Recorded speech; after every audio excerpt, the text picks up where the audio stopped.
नमस्कार मित्रांनो, तर आज आपल्या बाप्पाचा आहे 5वा दिवस आणि आपण आज नैवेद्याला ठेवणार आहोत बनवलेली करंजी।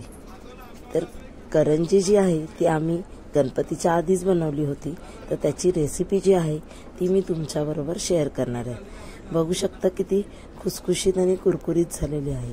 चला तर मग रेसिपीला सुरुवात करूया। तर आपल्याला आता 500 ग्रॅम मैदा घ्यायचा आहे आणि तो चांगला चाळून घ्यायचा आहे। आपण या करंजा बनवतोय ते अर्ध्या किलोच्या प्रमाणात बनवतोय।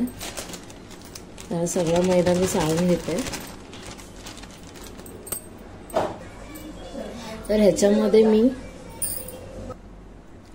तर ह्याच्यात आपण पाववाटी म्हणजे साधारण 100 ग्रॅम पकडा रवा घेतलेला आहे आणि रवा मिक्स करून घ्यायचा आहे। हा 0 नंबरचाच रवा मी वापरलेला आहे आणि चांगलं असं याला मैदा आणि रव्याला मिक्स करून घ्यायचं आहे।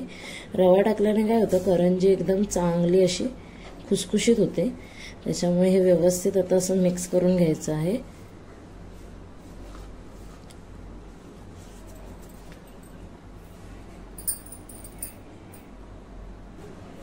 ह्याच्यात मी मीठ टाकत आहे, साधारण हा 1 चमचा भरून मीठ आहे। तर हे व्यवस्थित असं मिक्स करायचं आहे पूर्ण।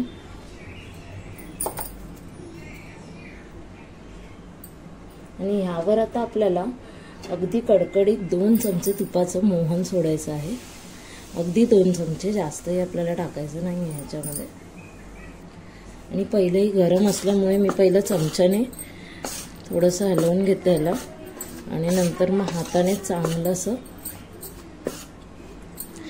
गरम आहे हाताला चिटकून भाजण्याची शक्यता आहे, म्हणून पहिलं चमच्याने फिरवून घ्यायचं आहे आणि नंतर तुम्ही पाहू शकता असं हाताने त्याला पूर्ण पिठाला व्यवस्थित असं।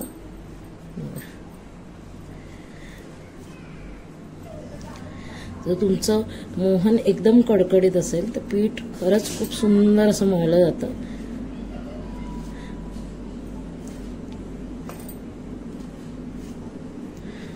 आणि जास्तही प्रमाणात तूप टाकायचं नाही आहे ह्याच्यामध्ये।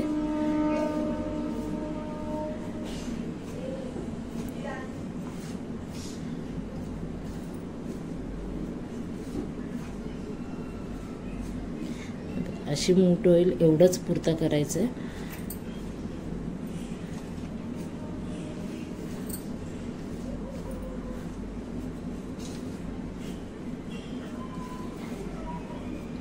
आणि आता थोडं थोडं पाणी टाकून मळायला घेऊया।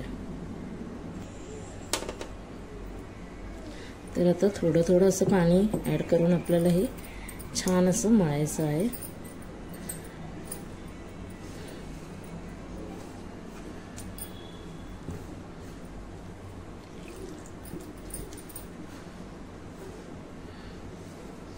अगदी सैल मळायचं नाहीये, एकदम मध्यम मळायचं आहे। अगदी घट्टही नाही आणि अगदी सैलही नाही, कारण की आपण त्याला 1 तास नंतर झाकून ठेवणार आहोत, तर ते अजून त्याला मऊपणा येतो त्याच्यामुळे, कारण की तो मैदा आहे।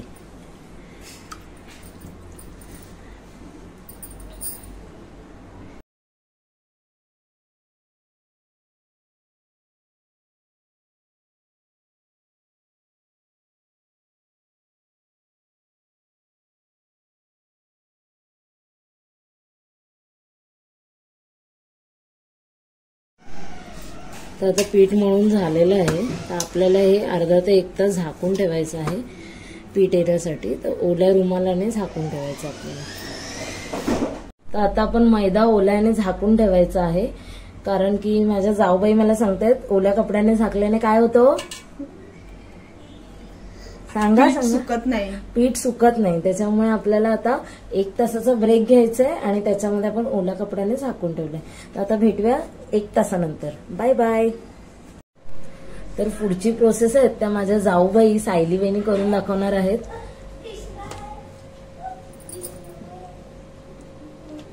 तर आता हे पीठ जे आहे ते आलेलं आहे। आता पीठ बघा आलेलं आहे, साधारण 1 तास आपण ठेवलेलं त्याला। आणि आता थोडं तूप टाकून आपण पुन्हा एकदा ह्याला चांगलं मळून घेणार आहोत।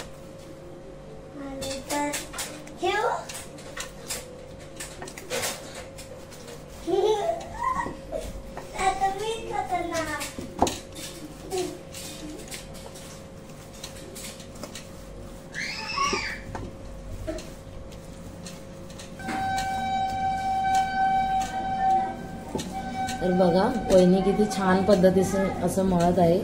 एकदम मैदा सॉफ्ट झालेला आहे.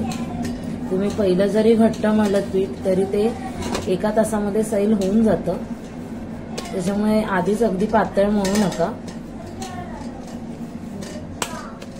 आणि बघू शकता आता बोट जरी लावलं, बघा वहिनी बोट लावून दाखवते, अशा प्रकारे पीठ हे तयार झालं पाहिजे. तर आता आपण पहिली पाळी बनवून घ्यायची आहे. तर एक लिंबाच्या आकाराचा असा गोळा घेतलेला आहे आणि चांगला असा त्याला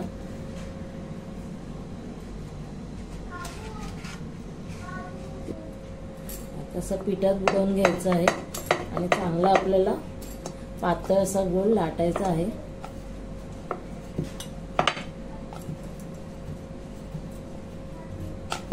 बघा पीठ चांगलं आल्यामुळे व्यवस्थित असं लाटलं गेलं आहे.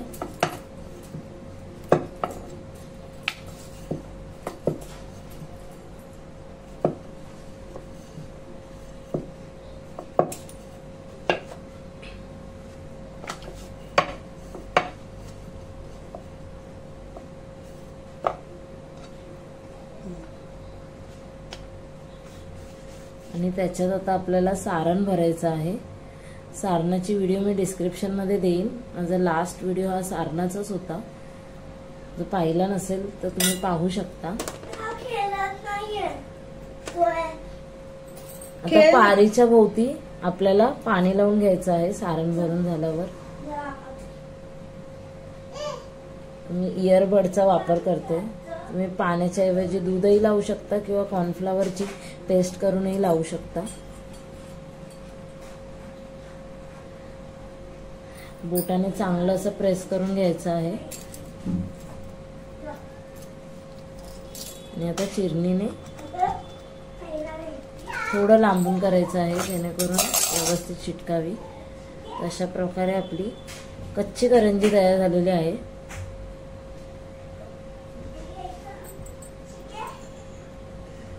अशी बघू शकता तुम्ही. तर अशा प्रकारे आपण थोड्या थोड्या आधी करून बनवून तळून घ्यायचे आहेत. हे सगळे जे करतायत कृती त्या वहिनी करत आहेत माझ्या. तुम्हाला या व्लॉग मध्ये त्यांचं दर्शन घडवून आणूनच.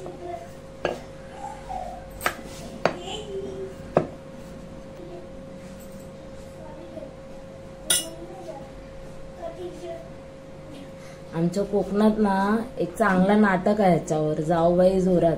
जसे आमची जाऊबाई जोरात आणि पटापट बघा कसे करंजे करता.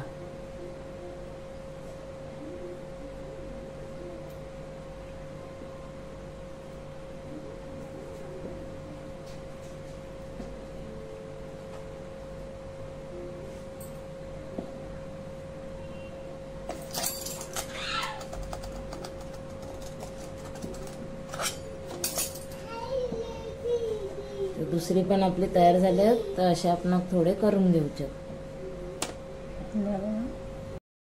तर कढईमध्ये तेल गरम करत ठेवलेलं आहे, बघू शकता.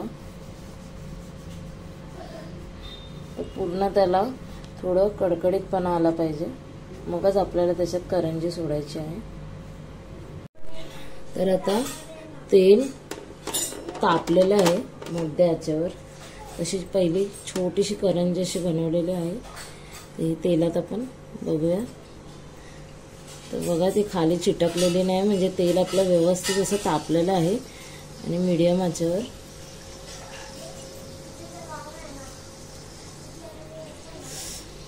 पुरण बाहेर आलं सगळं.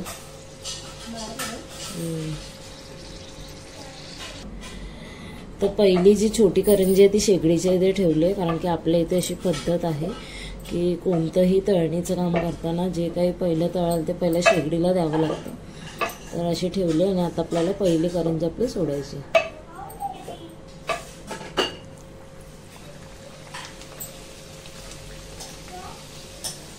आपण 2 करंज्या एकसाथ, जास्त करंज्या एकसाथ सोडायच्या नाही आहेत, कारण की मग त्याची जी साईज जी आहे जेवढी त्यांना घ्यायची आहे तेवढी नाही होत.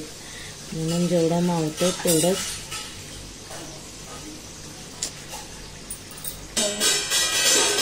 तर मीडियम आचेवर आपण घ्यायचे आहेत, जास्त फास्टमध्ये भाजायच्या नाही आहेत। आपण याला 4 ते 5 मिनिटं चांगलं असं तळून घेऊया।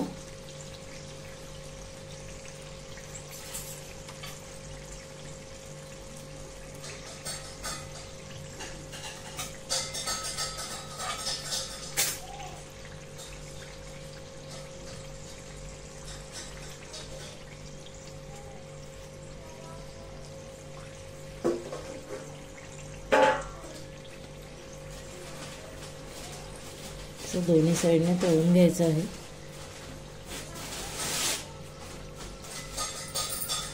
तर आता या करंज्या आपल्या झालेल्या आहेत, बघू शकता त्याला गोल्डन असा कलर आलेला आहे चांगला। तर आपण यांना आता तेल गाळून काढून घ्यायचं आहे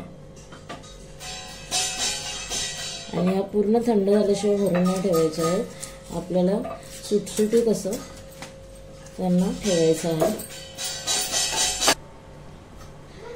बघा रात्रीचे 1:30 वाजलेले आहेत आणि आम्ही करंज्या करतोय आणि तुम्हाला दाखवतो आमचे 2 मुलं काय करतात। हे बघा, बघू शकता यांचं काय चाललंय। आणि ते वहिनी बनवतात करंजी, आमच्या वहिनी ते करंजीचं सारण भरतात आणि वरती तळणकाम चालू आहे आमचं। जसं मी गेल्या व्हिडिओत सांगितलं की हे सगळं आम्ही गणपतीसाठी खास बनवतो आहे।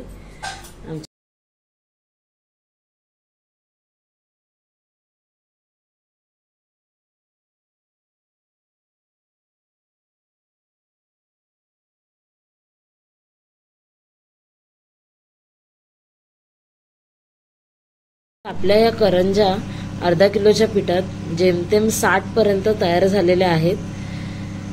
तर ह्या आता आपल्याला रात्रभर थंड करत ठेवायच्या आहेत आणि नंतर पूर्णपणे थंड झाल्यावर आपल्याला डब्यात भरून ठेवायच्या आहेत।